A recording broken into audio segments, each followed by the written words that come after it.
Shalom Aleichem, Assalamu Alaikum. Welcome to Nehemiah chapter 11, in which there are 36 verses, and the title of this video is Who are the NETHINIM? Beginning in verse 3, this is the question we're asking here. The NETHINIM, they were mentioned in previous chapters. We're going to open this tab here. From Wikipedia, it says that the NETHINIM were the temple assistants to the priests, possibly non-Israelites. Okay, so as I said, in this Wikipedia tab, we're going to read the full thing. I think it's worthy of reading. NETHINIM, literally given ones or subjects, or Nathanites or Nathanaeans, was the name given to the temple assistants in ancient Jerusalem. The term was applied originally in the book of Joshua, where it is found in its verbal form, to the Gibeonites. Later in the book of Ezra, they are counted alongside the Avdei Shlomo, servants of Solomon. It is likely that the NETHINIM descended from non-Israelites.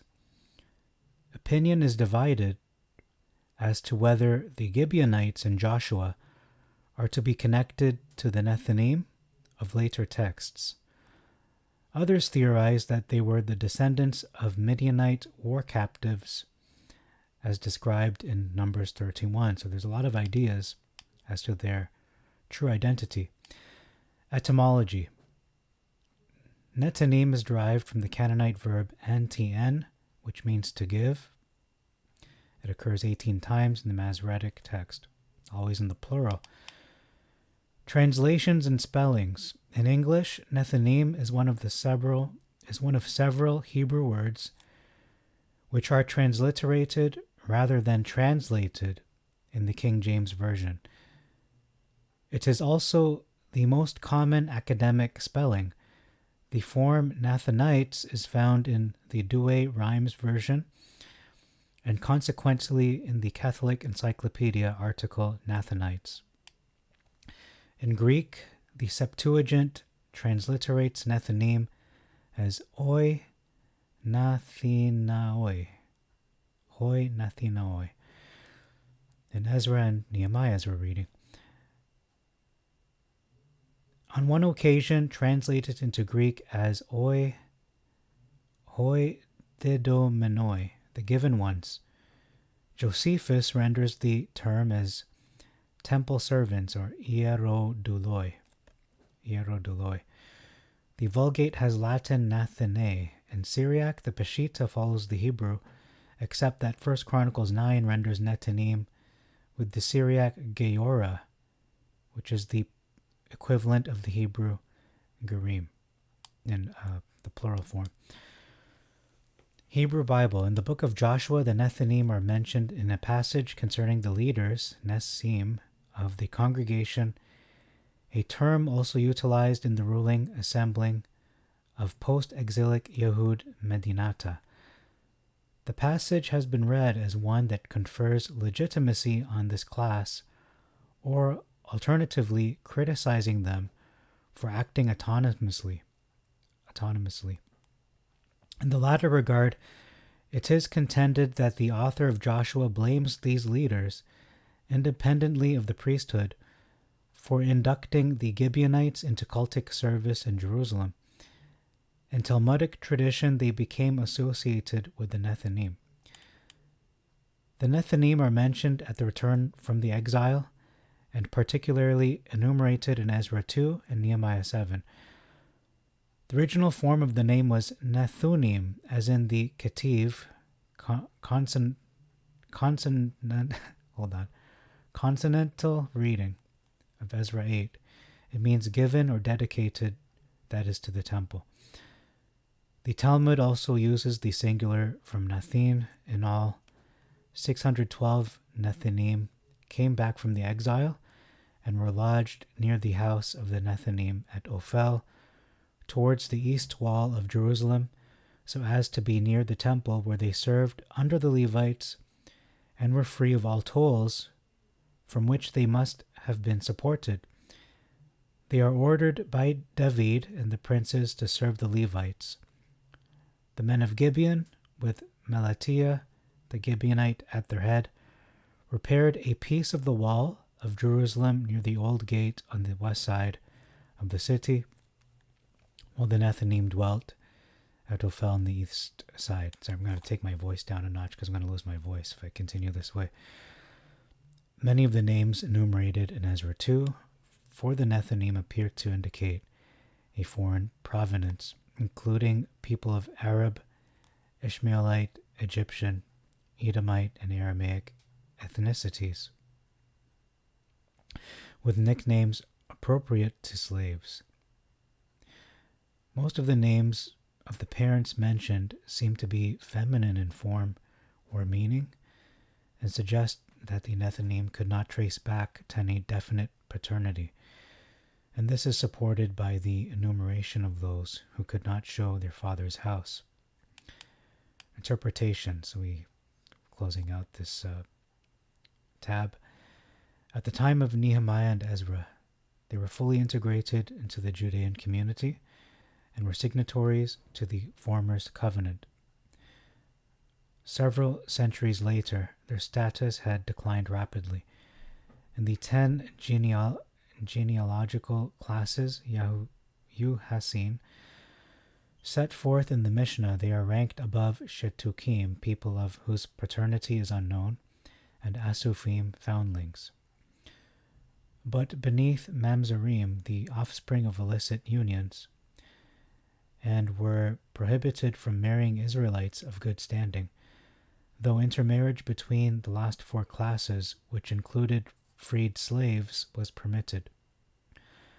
A child of such illicit unions was defined as a natin, whereas the biblical prohibitions against intermarriage with the Moabites, Ammonites, Egyptians, and Edomites only applied for a certain number of generations, and did not apply at all to their daughters.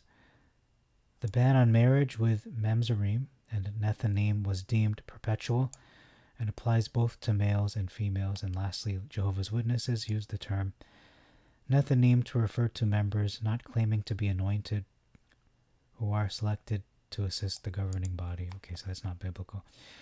Okay, so let's continue with our comparing and contrasting the two texts. So now we went over who the Nethinim are. It's no longer clickbait. I can put that as the title and use an image.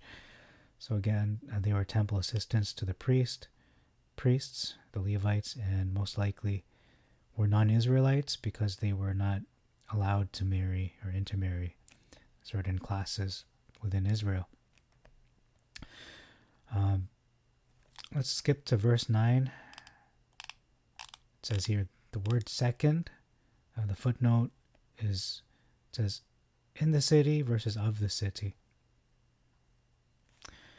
In verse 13, son of Esdriel. I just found this quite different from these two names, Azariel and the son of Ahasai. Verse 14, of war versus of valor. So battle-tested in the Septuagint versus valiant. Okay, verse 15 reads here, the son of Azrikam, the son of Hashabiah, the son of Buni. Okay, so that, I'm not sure how to reconcile that. I think that was added, if I'm not mistaken. Okay, look, that's an addition. Should have ignored that. Verse 16, there's a lot of additions to the text, you'll notice. Verse 16 was completely added. Verse 17, a bunch of additions there as well. It says the son of Zabdi, verse 17. The son of Asaph was the principal to begin the thanksgiving and prayer, and Bakbukiah, the second among his brethren, and Abda, the son of Shammua, the son of Galal, the son of Jeduthun, We're going to skip ahead. Going to ignore all these additions. You can just read them for yourself on your own time. Verse 22, there's an interesting footnote. It reads over the house of Elohim, versus in front of, so located positionally in front of the house of Elohim, versus being over. Were they in a position of power, of authority? The singers? It seems to be that they were assigned to this role, not so much that they had authority. Perhaps they did, I'm not sure. That is speculation. A lot of additions. We're going to ignore all of these with the IG. That means ignore. Verse 25, in their country district, versus with their fields. So this, in my opinion, is a district, a living area, so a geographical area, versus more of a agricultural area for farming, crops, etc. Okay, we're going to skip verses 26 to 30. Actually, we're going to skip to 30. Yeah, there's a lot of additions. Zanoah, Adulam. Okay, we're going to skip that as well. Verse 31.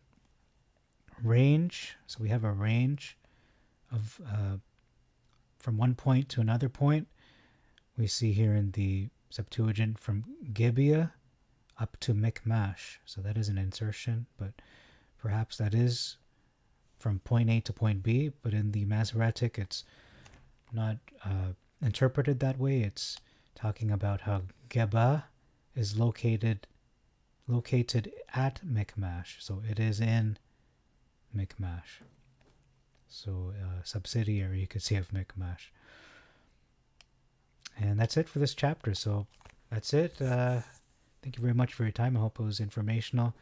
Definitely appreciate the NETHINIM, knowing about that backstory, because they do sound like a somewhat mysterious group of people if you're not familiar with them. And I would speculate many biblical students are not familiar who the NETHINIM are. They might, mix them up with